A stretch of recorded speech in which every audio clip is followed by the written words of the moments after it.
Welcome, everyone, to our 9th annual Polk Lectureship. My name is Chris Mar Williams. I'm a business administration major from Panama. I'll be graduating this May. I'm honored and privileged to welcome tonight's speaker, Dr. Dwinita Mosby Tyler, to Doane University. Before the lecture begins, we have a special guest, Aspen Green, who graduated from Doane in 2018 with a degree in journalism. She's the Associate Creative Director of SK Studios. Good evening, Doane community. I wish so badly that I could have joined you in the audience today, but instead I've been given this wonderful opportunity to welcome you to this space for growth and to provide a soft opening for what is to come. Firstly, let me introduce myself. My name is Aspen Green Cone. I'm a part of the class of 2018, a Phi Sigma Tau alumni, a journalism major, now creative director, and a forever advocate for equality and social justice. During my time at Doane, I had the honor of meeting Reverend Dr. Robert Polk, and to say his legacy moved me is an understatement. I was fortunate enough to be in attendance at this lectureship's first event, where we dove into Dr. Polk's experience as the university's first Black graduate, the good, the bad, and the lessons that he has shared with the world since. It's not often you come across people like that, whose journeys hit your core, where you leave the room feeling empowered to do more and to be more to create a better world. And it's during such moments when we confront the firsts and the onlys that this reality hits us. What may seem like a distant past is merely just a generation or two away.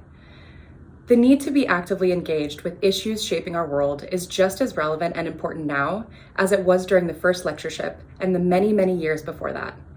Each of us holds the power to ignite change within our communities.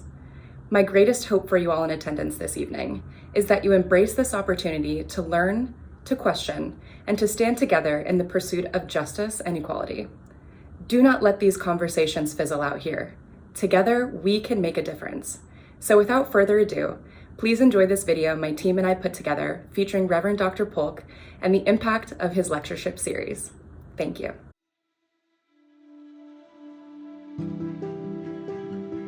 My mother and father came to Chicago during the Great Migration. It was at a time when very few jobs were given to Black people. So we were a poor family, dirt poor. Sometimes we went to bed hungry. He was not accepted the first time that he applied at Doane. Bob took that rejection letter in Chicago, started all those contacts that he is so great at building bridges. Our hearts dropped. They denied us admission to Doane College because we were Black. And the dean of students at that time said, you cannot come because we couldn't find any white students that wanted to live a room with Black students. 2 months later, got a welcoming letter with the names and addresses of their new roommates. And that new roommate was Donald Goodrich, my father. Imagine the courage that that took to still come to a place that said, you do not belong here, and still come here and graduate as the first Black student at Doane. When I speak about tight little island where we lived, where all the Blacks lived, it was a place where we could live and move and have our way of life without being put aside by white people. And yet everything that was important in that town, that community, was owned by white people.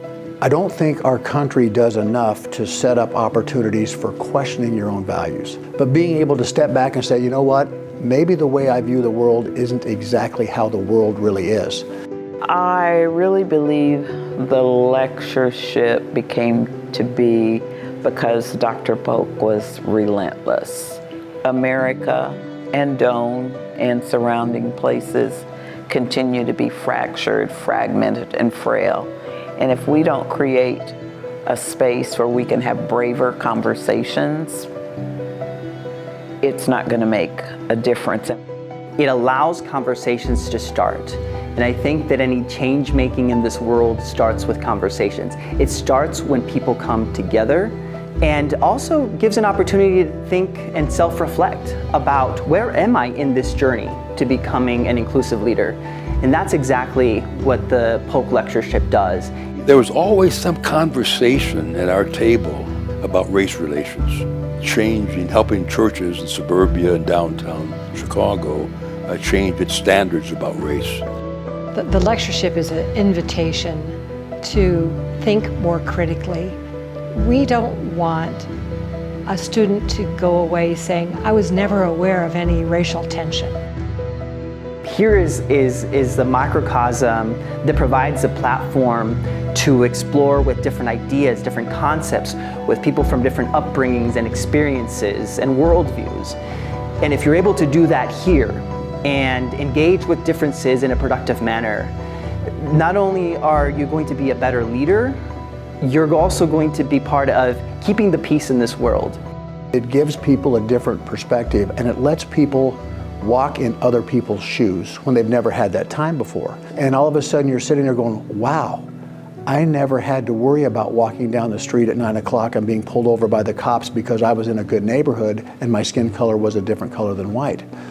And knowing what some people have had to endure makes me much more open and makes our students more open to maybe they're reacting this way for a reason. That deconstructs some of the stereotypical images that they have about folks who look like me, that they see beyond the melanin, but they see the intellect. And then they begin to, in their mind, formulate their own action plan, recognizing that it is doable, trying to center themselves as future change agents and not to run from the truth. All they needed was the exposure, that I was the first black student to graduate from Doane. And for students to realize he was first. And so how can I live up to that legacy, knowing that my being admitted here looked totally different from his, but I am here, and how am I going to make the most of it as he did? We felt a bit out of place because we had bad experiences with white people, It wasn't long before they accepted us and we accepted them. The world, in a sense, opened up to us. That's my story.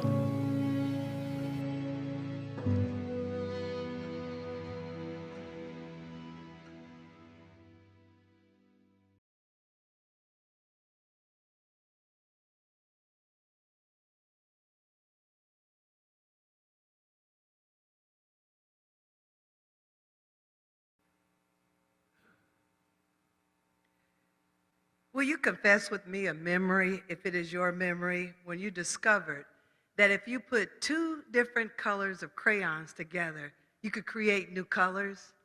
For example, yellow and blue makes green, right? Red and blue makes purple. Well, think about it. But if you put black with anything, it turns the shade of black that is beautiful, brilliant, bodacious, even a blessing. And tonight, we have a combination of a mother who was an educator, a master teacher, and a father who was a drum major for justice and equity, who co-mingled to co-create a composite of compassion and kindness, certainly gift to humankind, who exudes graces and ensures spaces for everyone. Tonight, we are honored to have Dr. Dwinita Mosby Tyler as the 9th lecturer in honor of the first Black graduate of Doane University, the Reverend Dr. Robert Polk. So sit back, listen up, and get ready to paint a new picture, to canvas this world a very new color as we see this portrait that will be presented to you tonight by this wonderful human being. You can read her bio. She's amazing. Will you give a round of applause for Dr. Mosby Tyler?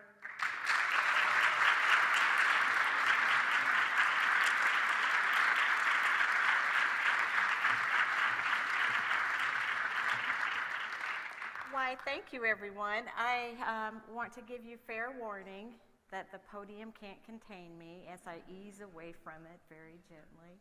It is an honor and a pleasure to be with you tonight. And I want you to know that your presence here means the world to me, but it means the world to the world that you are here. So I want to just jump in and get started. I want to ask our tech folks to advance me to the very first slide, and we'll get going. I want you to know that tonight is an interesting topic because it is about mirrors and windows. There are these things that we call windows to the world. It is what happens to all of us when we look out there and make judgments and assessments. We critique everything that we're seeing in the world, in our country, on our campus, in our communities.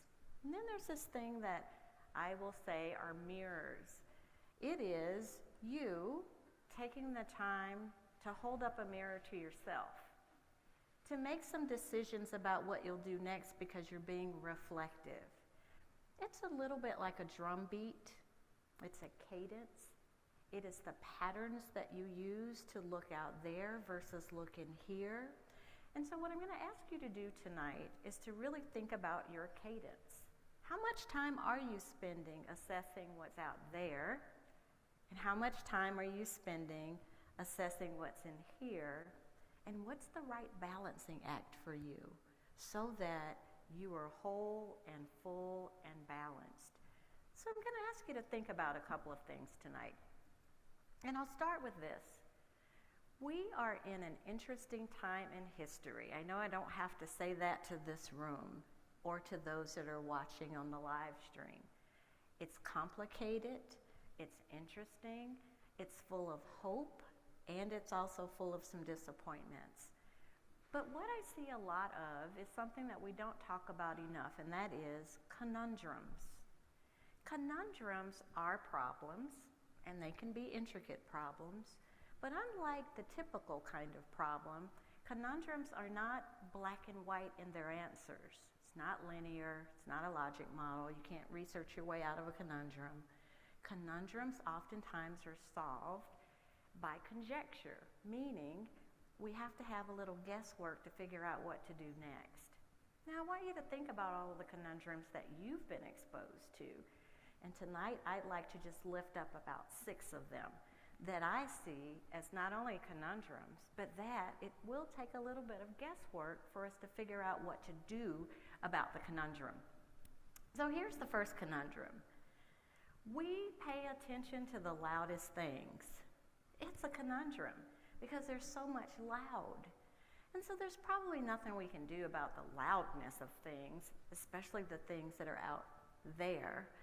But what I do want you to pay attention to, just like I asked you to do with windows and mirrors, it's important for you to understand how balanced you are or not and what you're paying attention to.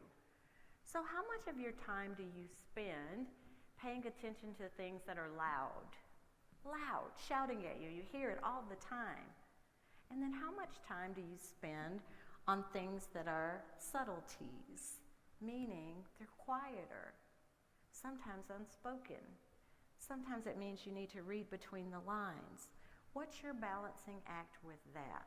So this is an important piece for you because just like windows and mirrors, if you're out of kilter on what you're paying attention to, sometimes you miss the most important nugget. Loud oftentimes is a distraction from understanding what the subtlety brings to us. So be thinking about that along the way. What are you noticing most and what are you paying attention to most? That's a conundrum. Here's another conundrum. There's just a lot of stuff coming at us at one time. Everywhere you turn, there's a thing. There's a thing to think about. There's a thing to read. There's a thing to listen to. There's a thing to contemplate. There's a thing to assess. There's a thing to get rid of. There's just a lot coming at us. I don't want you to walk around and say, there's just a lot of stuff. What I want you to do is call it what it is. It's called the recency effect. The recency effect is what happens to us when we tend to focus on the most recent things, and then we kind of forget about what got presented to us earlier. So, you know this, if you turn on the TV, every 5 minutes there's a new breaking news story, and you might remember that, but you'll forget what was on the news yesterday or the day before. And so the problem with the recency effect is that it keeps us from connecting the dots. We only remember what's in front of us, and we won't then remember its connection to things that already happened. So you have work to do in this conundrum. How often are you detached from the full story because all you remember is what's in front of you right now. I tell my 3 young adult children very often that everything wasn't invented last week. Even though I think they think everything was invented last week, that's living in the recency effect. They don't have a story to connect it to sometimes. So I always say to them, I always want you to pay it forward, but I always want you to play it backwards. Pay it forward, play it backwards. And it's a reminder that if you haven't connected what's in front of you to something that's already happened, you might in fact be ill-informed in the story. It's not a complete story. So be thinking about how you are seeing the conundrum of the recency effect out there in your window work. And then I want you to turn into your mirror work and think about how often you are the culprit in recency effect. How much are you putting all of the weighting of what you understand on what's in front of you right now? So here's the other one. This is a really interesting conundrum for us, and that is leadership competencies have changed. And when I say leadership, I mean everybody in this room. Each of you is a leader in your own way. I just talked to students earlier today and I said leadership doesn't start when you age. Leadership starts right now. You don't have to wait 20 years out to say, I'm a leader. You're a leader right now, and it will be strengthened and it will evolve as you age. However, the times have changed now. And so leadership has to change with those times. So have we changed with the way the times have changed? I just want you to think about it. We have in some workplaces now 6 generations in the same workplace. And each of those generations have learned about leadership in a different way. I remember in the good old days, 1970s, when we learned about leadership in a very linear way. It was, there's one right way to do things, teach people how to do it that way, monitoring them to make sure that they do it that way. It's a scientific management theory. It was the basis of how we learned leadership. Now, I wasn't wise enough now to know that that probably was not going to leave much room for innovation, but it works great in manufacturing because you don't want people to get creative on the assembly line. But when you fast forward to 2024, we have a different kind of leadership competency that's needed. It's more equity-centric leadership, meaning we now are concerned with the relationship between human beings and the systems that they work in. And is there anything about the system that harms the people that are a part of the system? Equity-centric leadership always is on a quest to take the harm out of systems so people can thrive in the system. These kinds of leadership dynamics are important for us to understand. I also want you to know that this notion of thinking about subtleties, I mentioned that a minute ago, is also a really important part of this leadership competency of the future. Discernment, knowing how to read between the lines, understanding what silence means.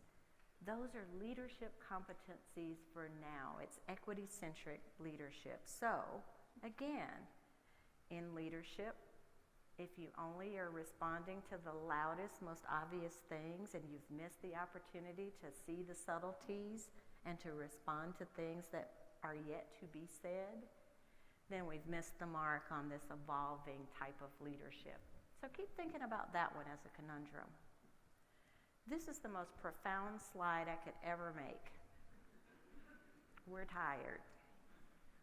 We, and I mean we, all of us collectively are exhausted.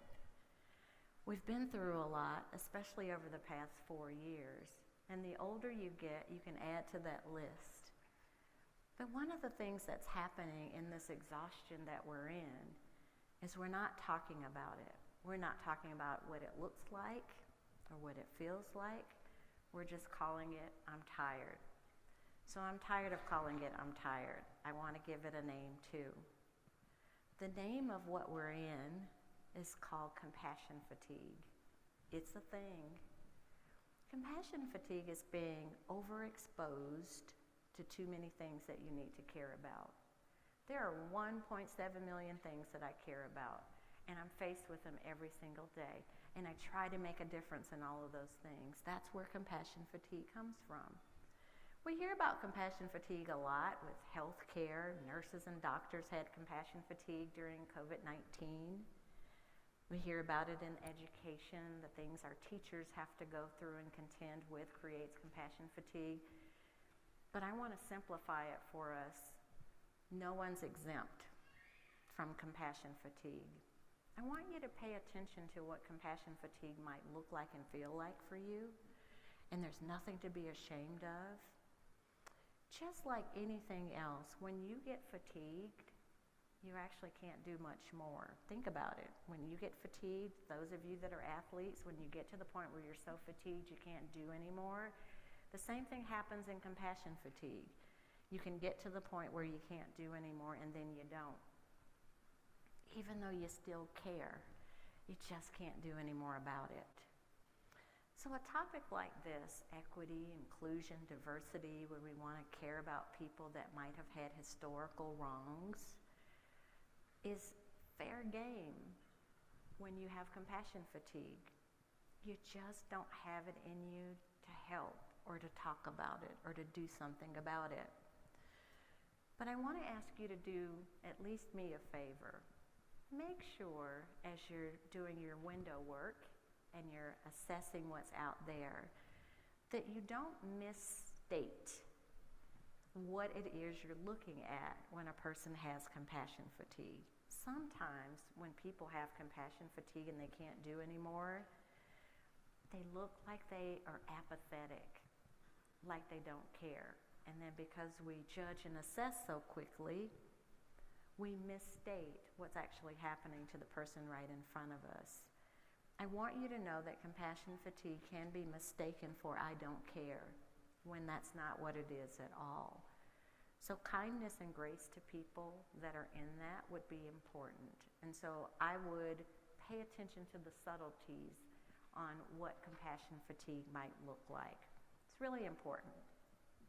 The other thing that I see a lot of that really has something to do with we're tired is I do see a lot of imposter syndrome, and it's a conundrum. Imposter syndrome is a phenomenon that is not to be ignored, but it also doesn't discriminate. It can happen to all of us. Everybody's fair game. Imposter syndrome is that feeling that you have when you don't feel credible. You don't feel as smart as everybody else. You feel less than. And nobody ever told you that. Your head is telling you that, and you believe what it's saying. It's like being an intellectual fraud, and you don't want anybody to find out that you don't know what the heck you're talking about. You know, I felt that a minute ago before I came out on stage. Every now and then, it just creeps up on you, and it tries to convince you that you're not the one that should be talking about this. Why do I want you to know about this? It's because it makes you tired, too. And oftentimes, compassion fatigue is directly correlated with imposter syndrome. So what I want you to know about imposter syndrome is when it's happening to you, there's a visceral reaction in your body. You can feel it because you have a feeling that you're shrinking. You can almost go through the floor when you've got imposter syndrome. Imposter syndrome makes you question everything that you already know is true. All of you. You have the brain trust in this room to move mountains. Imposter syndrome will tell you that you don't. And so we have to do something about imposter syndrome when it happens. It is a conundrum, but we have to do something. So I want you to think about what you can do when imposter syndrome shows up for you. Now, I pay attention to things like that a lot. I can tell you exactly when my imposter shows up because it typically shows up for the same reasons at the same times. And you should identify in a very focused way where yours is coming from. And then I want you to think about what you can do to get rid of it. So I have a cheesy little thing that I do that really has changed my life with imposter syndrome. And that is, I've humanized her. Her name is Genevieve, my imposter. I hope that's no one's name. Genevieve shows up, and when Genevieve does, it's a reminder to me that it's not true. And normally what I'll do when I feel it is I'll just brush my shoulder, which is what I did when I came out on stage. I brushed Genevieve away. The touch and the humanizing of the imposter really has helped me to get over it. Whatever it takes for you, it is a conundrum that's important, and it's a pretty important one in the work of equity, inclusion, and diversity, because we don't need anyone to feel insecure in the way that they talk about it. So imposter syndrome can look like this. If it were a visual, it would look like you believing that what you know is just a lot less than what everybody else knows. When the reality is you know a lot of things, and other people know a lot of things. Or when it comes to jobs, it can look like this. It can look like you believing everybody's just a lot more qualified than you. And you really believe it. It could be a job, it could be your student standing. You just believe that somehow you're just a lot less fill in the blank than everybody else. Imposter syndrome also will get you focused on the smallest little things. You're just hyper aware on things that people don't even care about. They don't even notice it. They don't even know what you're talking about. But you're so focused on those small little things. That's what imposter syndrome does. All of these things make us tired. When we're tired, it's harder to engage in the work of equity, inclusion, and diversity, which leads me to the next conundrum. This one I want to be really vulnerable with you about. And it is oftentimes we don't know our stories, we don't tell our stories, or we're afraid to share the stories of our history. I know you know this. We have a complicated U.S. history, and it is quite likely that even in the room that we're in today, that your story might fly in the face of my story, and my story might fly in the face of your story. And a phenomenon that's happening then is we don't tell our stories. What I want you to know about stories, at least in my opinion, is that the beauty of the country that we call our home is a collective set of stories, even when they're complicated. We already know our history is complicated, so we shouldn't really be guarded about the stories that we tell. Your story has something to do with my story. And no matter where you came from, where you lived, where you grew up, somehow our stories are connected. And the richness of this country has everything to do with that beautiful tapestry of our stories, even when they're hard. So I want to model that for you just a little bit. I want to tell you a quick story that's everything that I just said. It's a complicated one. I'm sharing with you a very old photograph. It's a photograph of my great-grandmother. I loved my great-grandmother so much, and I spent every summer of my childhood with her in a little town called Middletown, Ohio. I loved Middletown, Ohio, and I loved my great-grandmother, and I loved my great-grandmother because she was the consummate storyteller. I would sit at her knee for hours listening to her tell stories. Now, all of her stories were stories that her mother told her.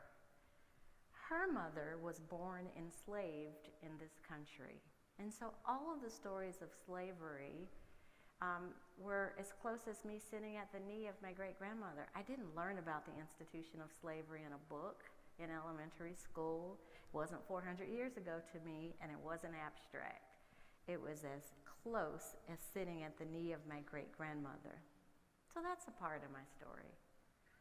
The other part of the story is the other little human being that you see in the picture. That's Mark. He's 5 in that picture. I think he was my boyfriend, but I don't think you're supposed to have one when you're 5. But he was.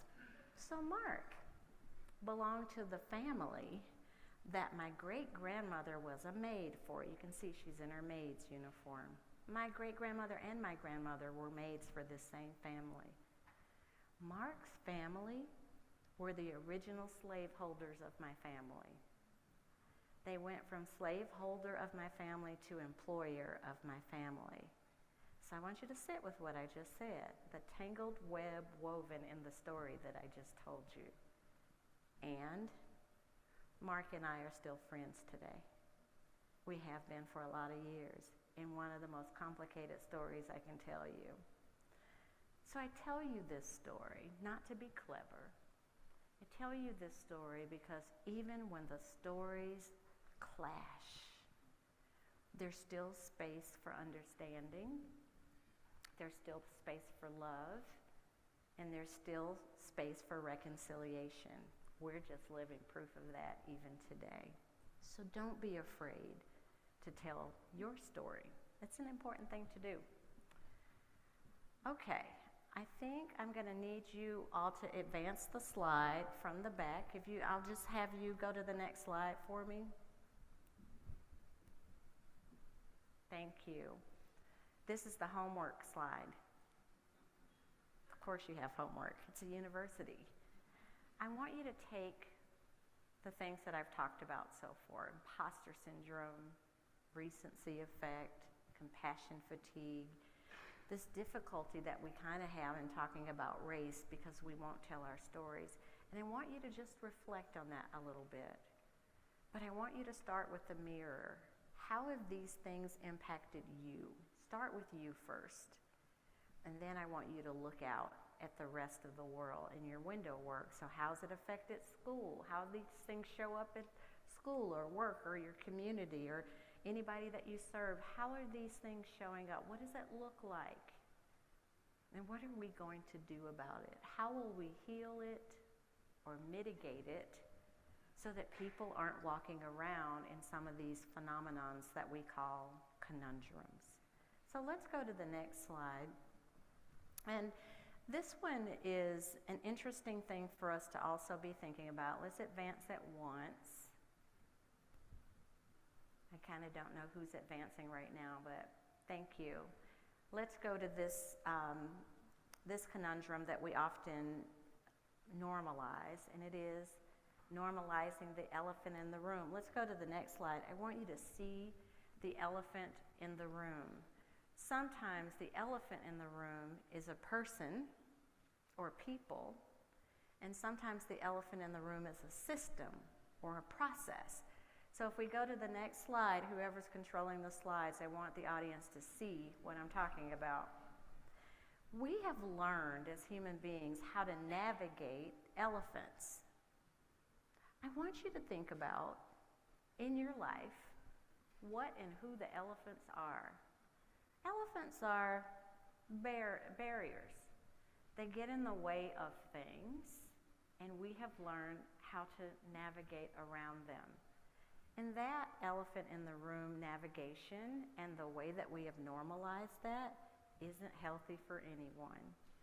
We have to start to talk about what and who the elephants are. Creating an oppressive system doesn't benefit everyone, and leaving the elephant squarely in the middle of the room is problematic. Let's go to the next slide, and let's talk about some things that I think are conundrums, but are also the elephant in the room. I talked about this earlier with some of the students here at the university. We are talking about a lot of different things these days. You've heard all the words and all the acronyms. It's DE&I, it's JEDI, it's EDI, it's whatever your acronym is. It's a whole lot of words.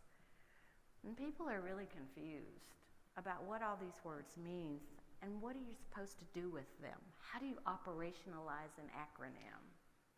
And so the confusion has created, in some cases, disconnects from the work altogether.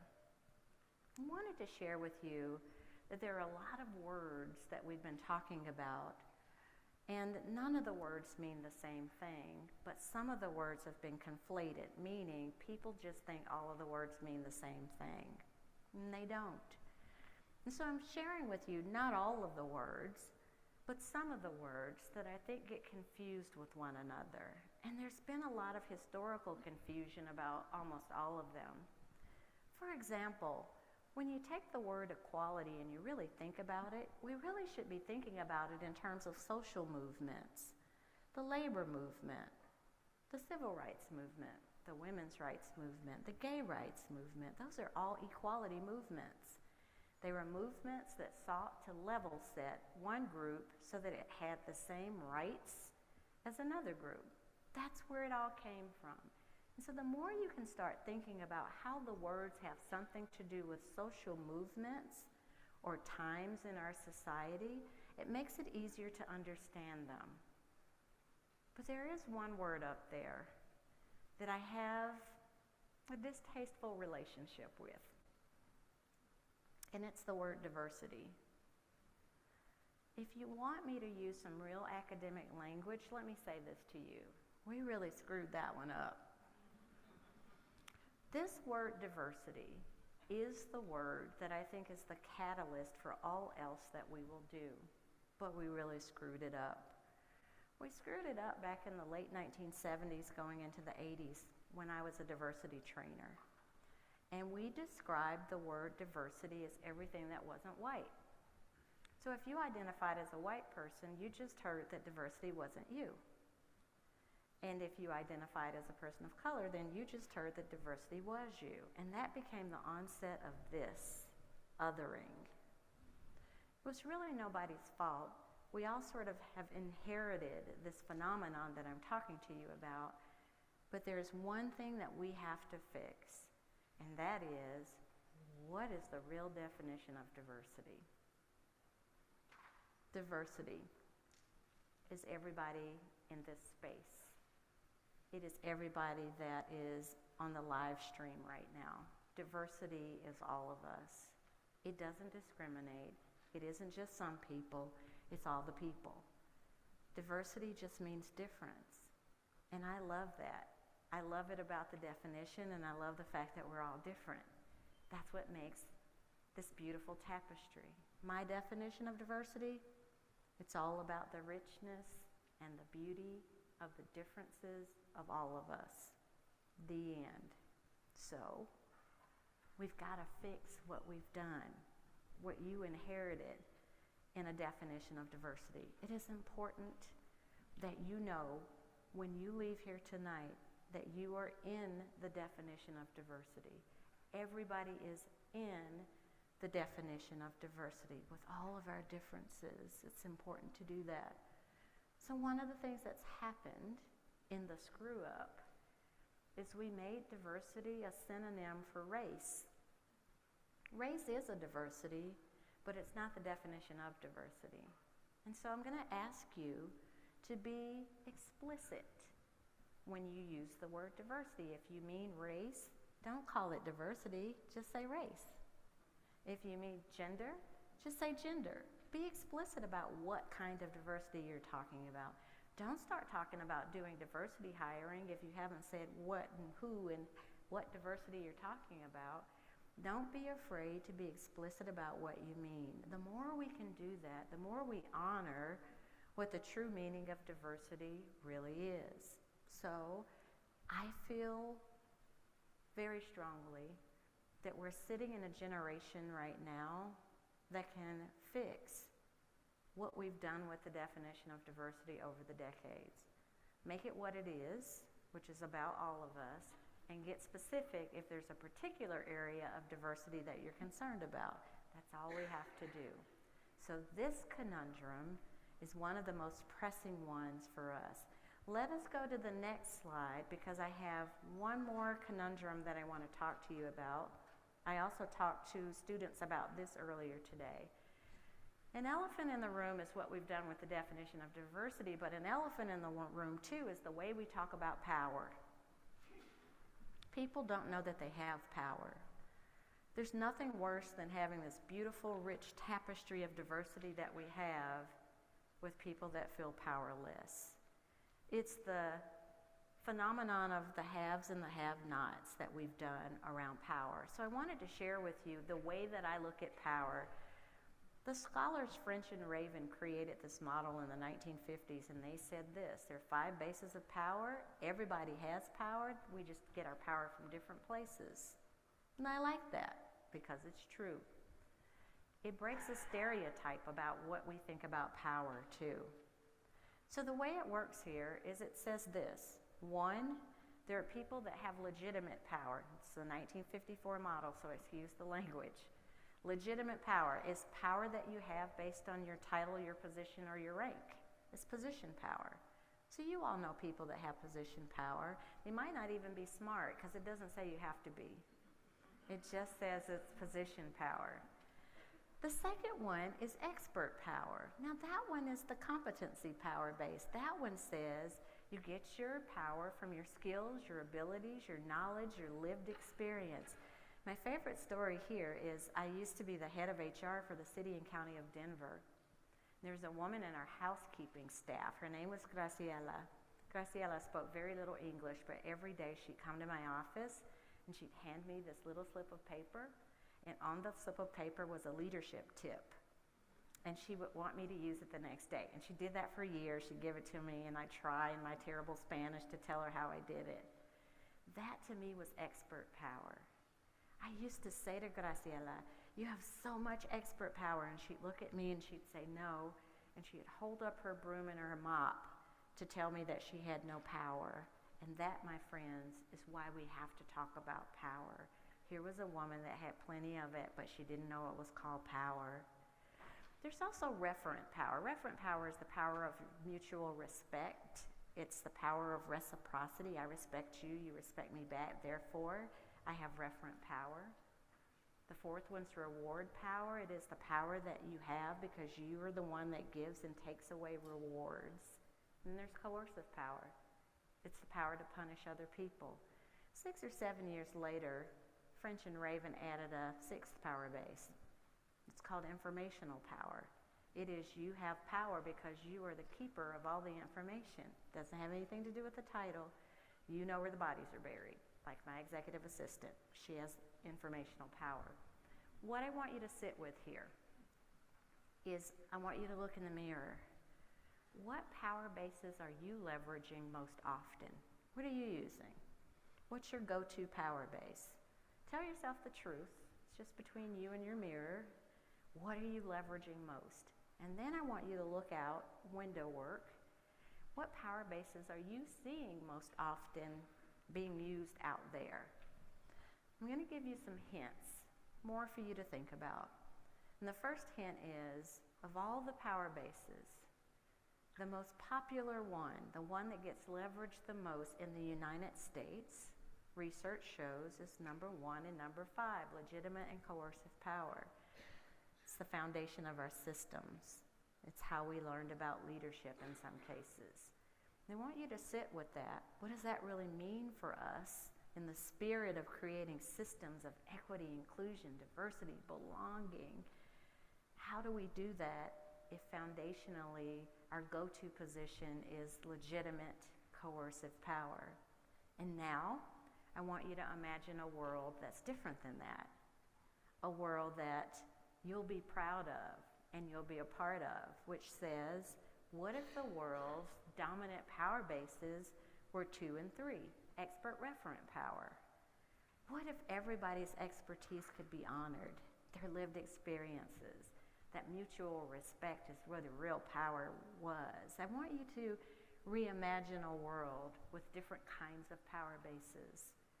And for the young leaders that are in the room and on the live stream, you have the transformational opportunity in the work of equity, inclusion, and diversity to set the stage for what the optimal power basis could be for the future. So I'm going to go to the last slide now.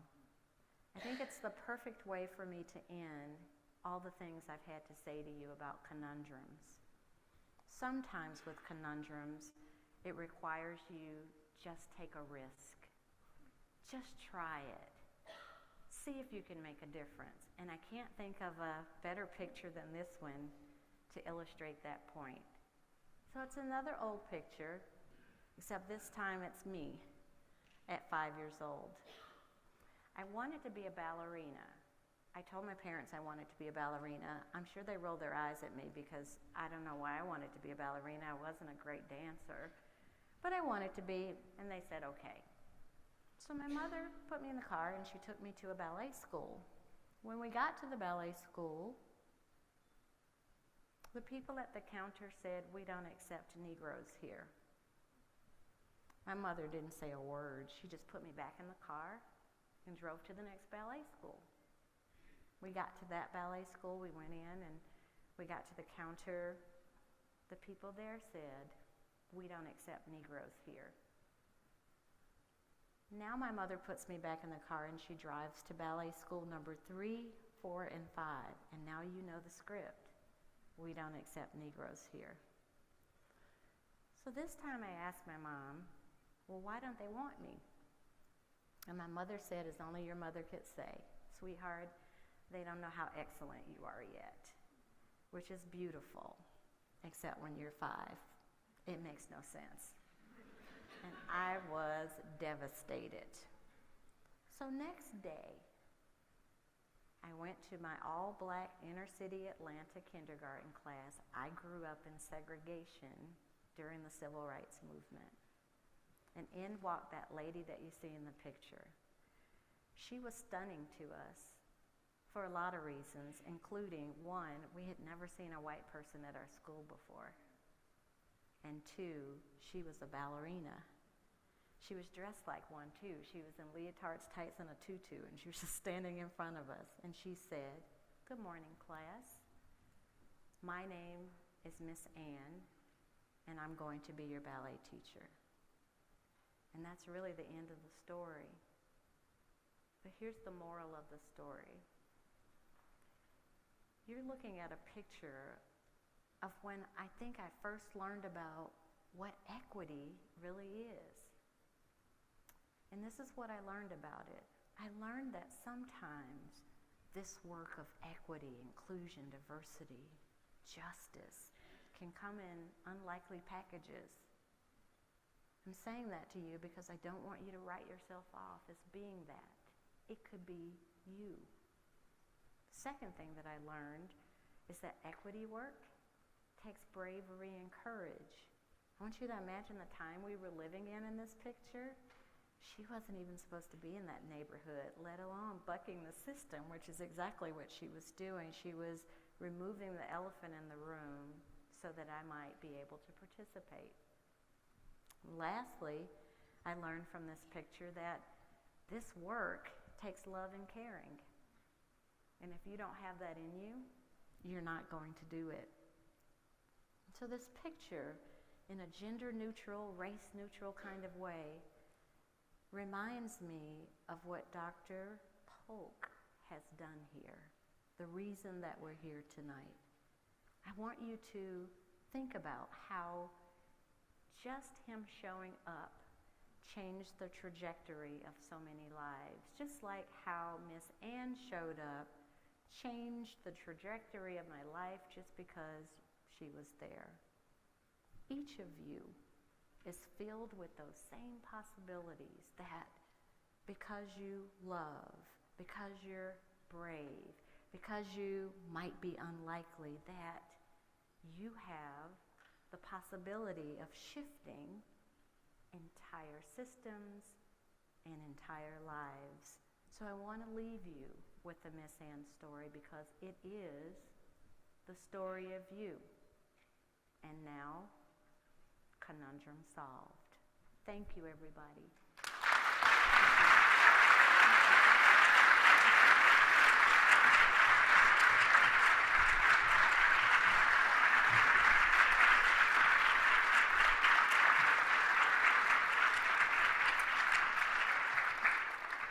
Thank you, Dr. Mosby Tyler. Can we please give her another round of applause?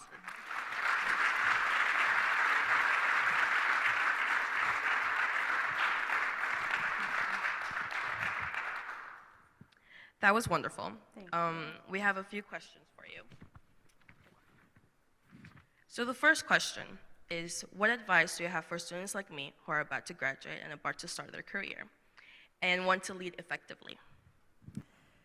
My advice to you is to draw from the past and pay attention to things that you see that worked well and things that you see that didn't work well, and you fill the gap. Whatever you can do to fill the gap, and to be authentically you in the way that leadership looks will be important. Leadership of the past was very prescribed. You have an opportunity to transform what already exists or to create what never was developed. And I'm really excited for you that you have the possibilities of doing that. Thank you. Is there a pivotal moment in your life that taught you a defining lesson about what brings people of all backgrounds together for a cause? I think my father, who was conservative Republican in the middle of the civil rights movement, who did not let the politics of the moment drive how he did what he did. I mean, the very first march I ever went to was with my dad, who was the unlikely character to be in a march. The things that I have learned have come from my ability to not stereotype who people are. And I think I learned that from my dad. He spent most of his life trying to get people from labeling other people, and it rubbed off. Yeah, kind of went through the same with my grandfather. From an equity and inclusion lens, if we look into the future about 20 years from now, please describe what organizations will be doing to make them successful with the topic you talked about today. Organizations will be centered on the well-being of the workplace. If people aren't well, it will be a failure point for the organization. So I think you'll see more behavioral health interventions and attention.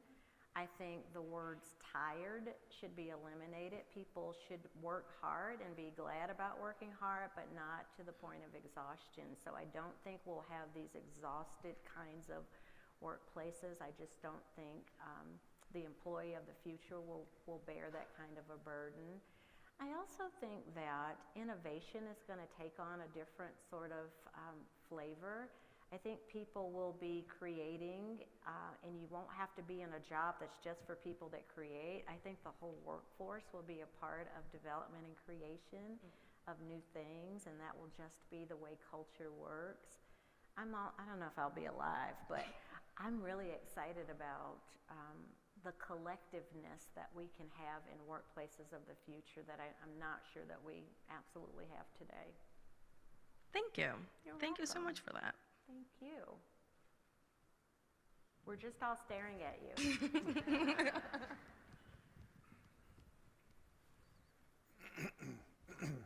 Good evening, everybody.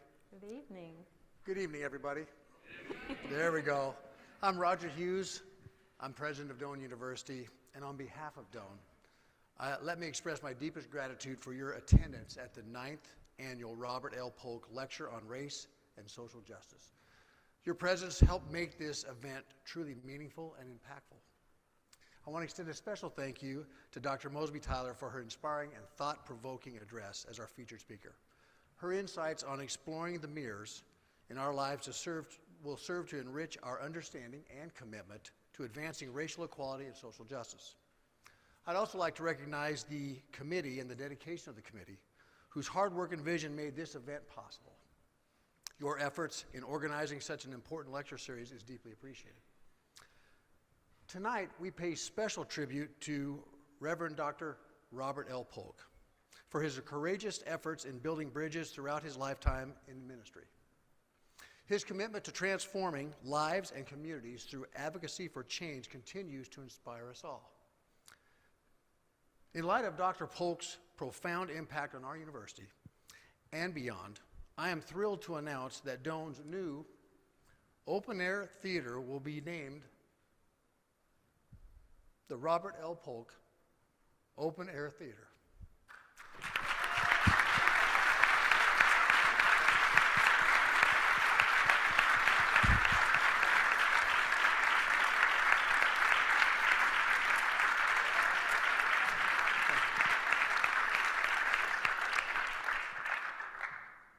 This momentous occasion will commemorate Dr. Polk's legacy and honor and his enduring contributions to Doane University and the pursuit of social justice.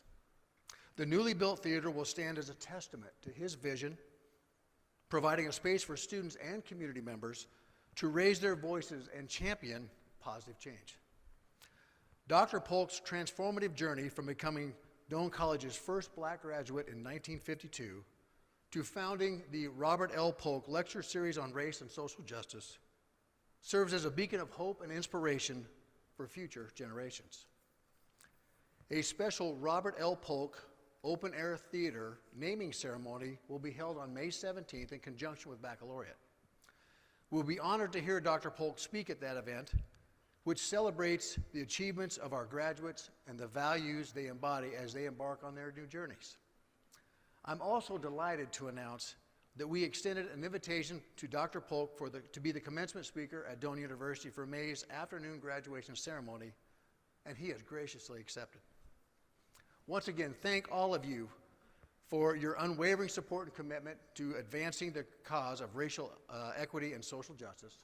Together, we can continue to honor Dr. Polk's legacy and create a more inclusive and equitable future for all. And now it is my honor to introduce Reverend Dr. Robert Polk for his reflections on tonight's lecture. Thank you.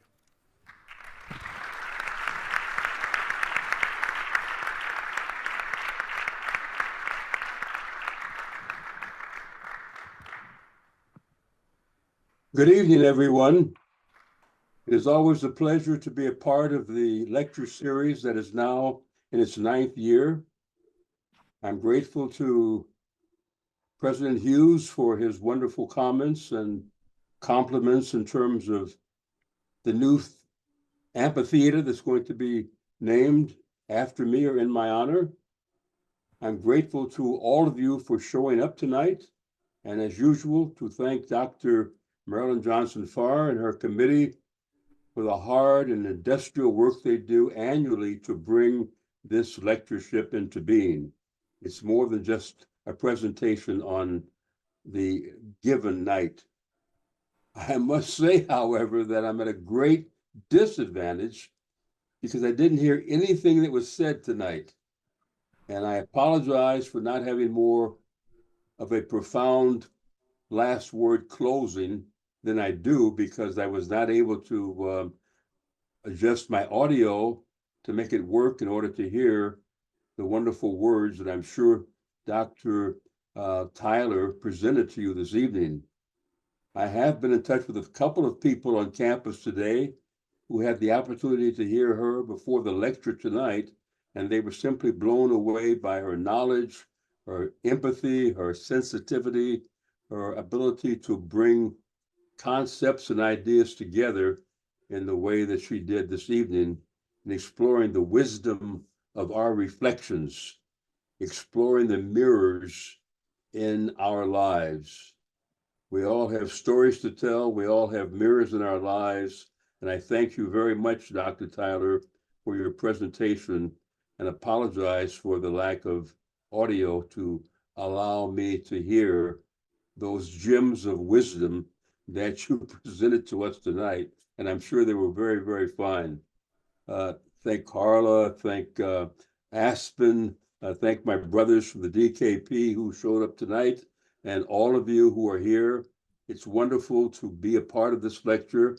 I'm still alive and kicking, even though this is my 72nd year since graduating from Doane College - Doane University. Thank all of you for the evening, for being here. I hope you have some wonderful takeaway ideas when you leave tonight. And thank you so much, Dr. Tyler, and thank you so much, Dr. Hughes, for your trust and confidence in me in naming the new outdoor theater, which is going to take place next month. So I'll have more to say when I arrive on the campus in May, and looking forward to meeting those of you who will be around, looking forward to meeting Dr. Hughes for the first time in person, and we'll have a great time the 17th, 18th, and 19th of May at commencement time. So thank you very much. God bless and God be with you all. And may we have peace in our time, oh God. Thank you.